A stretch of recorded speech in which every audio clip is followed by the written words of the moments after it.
Britain প্রবাসী Bangladeshi badminton খেলোয়াড়দের মধ্যে উৎসাহ বাড়িয়ে তুলতে রবিবার লেস্টার বাংলাদেশি স্পোর্টস ক্লাবের উদ্যোগে Crown Hill Community College sports হলে অনুষ্ঠিত হয় এক দ্বৈত ব্যাডমিন্টন প্রতিযোগিতা। ওয়াসিউদ্দিন তালুকদার জানাচ্ছেন বিস্তারিত।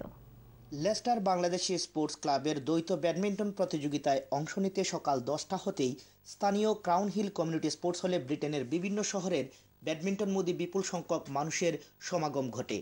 মোট 78টি দলের অংশগ্রহণে সকাল 11টায় টুর্নামেন্টের উদ্বোধন করেন ক্লাবের সভাপতি ওয়েস আহমেদ, কাউসার আহমেদ, সাধারণ সম্পাদক আবু বকর, কমিউনিটি ব্যক্তিত্ব সাইদুর রহমান, আব্দুল হান্নান, মামুন চৌধুরী সহ উপস্থিত সুধীজনেরা।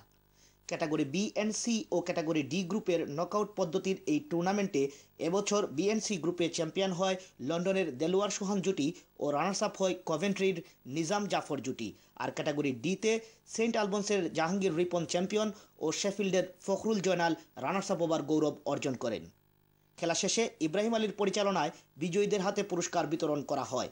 এ সময় স্থানীয় কমিউনিটির বিশিষ্টজনেরা উপস্থিত ছিলেন। লেস্টার থেকে ঘুরে এসে Wasiuddin Talukdar, Raihan, ATN Bangla, UK news. এবার থাকছে